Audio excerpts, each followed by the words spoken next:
सुप्रभात। आप सभी बच्चे कैसे हैं?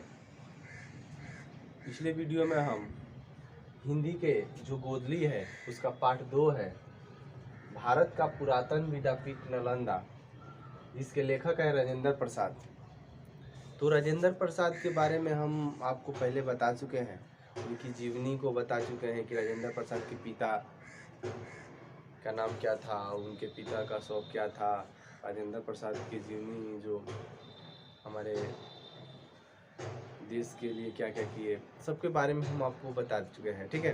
लेकिन आज हम भारत का पुरातन विद्यापीठ नालंदा, इस पाठ के बारे में हम जानेंगे कि आखिर इस पाठ में है क्या, ठीक है। आप लोग तो इस पाठ को पढ़ी होंगी। देखिए, कोई भी पाठ हो, उस पाठ के नाम से हम समझ जा सकते हैं कि इस पाठ के अंदर क्या दिया गया है। जैसे कि आप लोग जानती हैं कि पहले आप लोग जो छठा सातवां आठवां की जो किताब पढ़ रही थी, तो उसमें बहुत सारा ऐसा पाठ था। देखिएगा, जैसे ईदगाह पाठ ले लीजिएगा आठवां का, तो उसमें दिया है कि ईदगाह, तो उसमें हामिद है और उनकी माँ, उनकी दादी माँ मीना है। तो उसमें ईद से संबंधित, पर्व से संबंधित उसमें बात बताया गया है कि कैसे कैसे जो हामिद है वो बाजार जाता है और मेला जाता है और चिमटा खरीद के लाता है। तो ये सब बातें दिया गया है। जैसे सातवां में आपका दानी पेड़ हो गया, तो दानी पेड़ में आपको बताया गया है कि कैसे एक पेड़ है जो बच्चे को सब कुछ दे देता है, टहनी है, तना है, सब कुछ, ठीक है। वैसे ही इस पाठ है जो, ये पाठ का नाम है भारत का पुरातन विद्यापीठ नालंदा, ठीक है। देखिए, भारत जिस राज्य में हम रहते हैं का पुरातन, पुरातन मतलब पुराना, पुराना जो तत्व है, अवशेष है, ठीक है ना, पुराना प्राचीन।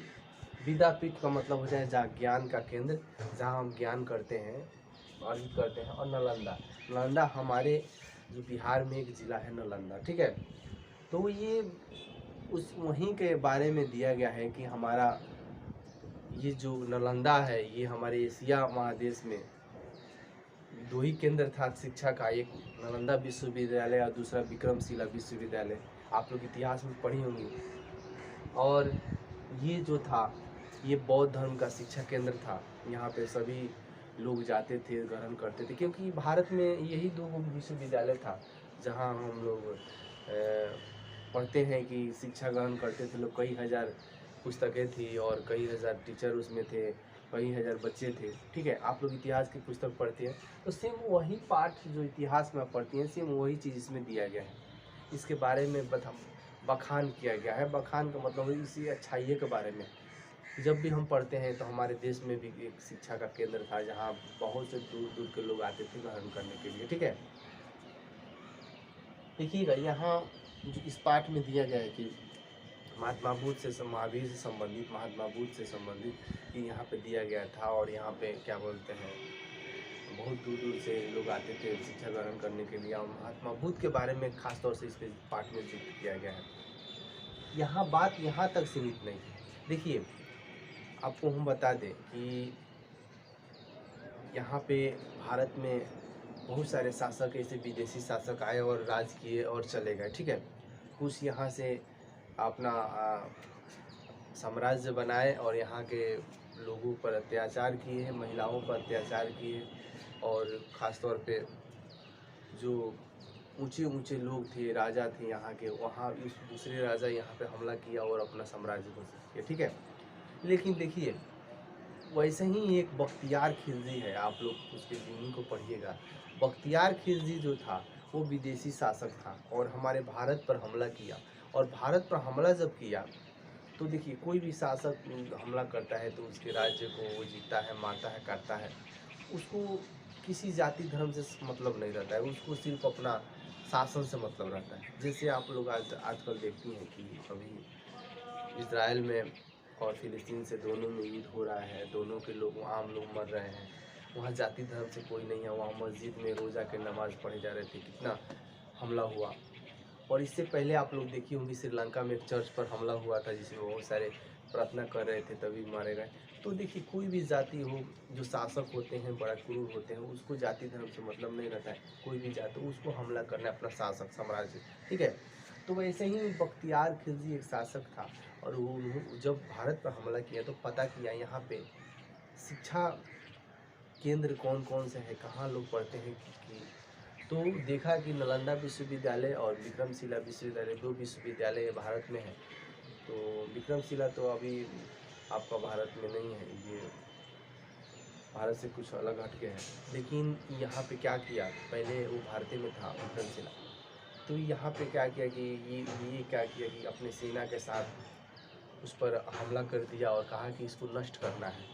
सेना अब नष्ट करना है तो कैसे नष्ट किया जाए। उस समय तो मान लीजिए बम और ये सब आज की तकनीकी नहीं था, तो क्या किया उसको अपने सेना के साथ सारे जितने भी पुस्तकें थी इसमें नालंदा में, और सारे जो लाइब्रेरी रूम था, सारे को एकदम आग के हवाले कर दिया। ठीक है, आप लोग पुस्तक पढ़िएगा ध्यान से, इसमें तो कम सीमित दिया है, लेकिन आप लोग मोटे जब किताब पढ़िएगा, गहराई से पढ़िएगा, तो इसमें दिया है, जिक्र किया है। तो क्या किया कि आग का हवाले कर दिया और दोनों एकदम धू धू करके जलने लगे। कोई भी व्यक्ति नहीं था जो उसको मना करे, क्योंकि इतना ना क्रूर इंसान था, जो अगर उसके सामने आता था उसको तलवार से काट देता था। ठीक है, और जब नालंदा विश्वविद्यालय में आग लगाया तो वहाँ पे जितने भी लाइव पुस्तकें थी सब जल गया। और एक एक हम पुस्तक में पढ़े हैं कि उसमें देता है कि जब बारिश का मौसम आया तो उसके पानी से वो क्या बोलते हैं तब जाके आग बुझा। कई महीनों तक वो जलता रहा। ठीक है, अब सोचिए कितने हज़ार, कहीं कहीं दिया है कि यहाँ 10,000 विद्यार्थी पढ़ते थे और 1,000 टीचर थे। कहीं कहीं देता है कि यहाँ पे क्या बोलते हैं 1,000 से ज़्यादा शिक्षक थे। ठीक है, तो इसमें ये दिया गया है। ठीक है, वही भारत का जो पुरातन विद्यापीठ नालंदा है, इस पाठ में उसी के बारे में जिक्र किया गया है और दिया है। आप लोग इस पाठ को 1-2 बार अच्छा तरह से पढ़ लीजिएगा। इसमें कोई ऐसा शब्द नहीं है जो समझ में ना आए। अगर नहीं आएगा तो आप हमारे व्हाट्सएप पर मैसेज कर सकती हैं, कमेंट बॉक्स में आप कुछ पूछ सकती हैं, सर हमको ये परेशानी हुआ। ठीक है, देखिए रहा सवाल इसके प्रश्न उत्तर का, तो आप लोग कोशिश कीजिएगा हम ऑब्जेक्टिव सवाल का वीडियो हम अपने ये यूट्यूब चैनल जो है DAV बालिका गोपालगंज, ये हमारा चैनल है, इसमें तो इस पर सर्च कीजिएगा तो पहले वाले पुराना वीडियो आपको मिल जाएंगे। ठीक है, उसको देख लीजिएगा और इस पार्ट को 1-2 बार आप लोग पढ़ लीजिएगा। ठीक है, तो आज के लिए बस इतना ही। अगले दिन अगले वीडियो के साथ मिलते हैं। धन्यवाद।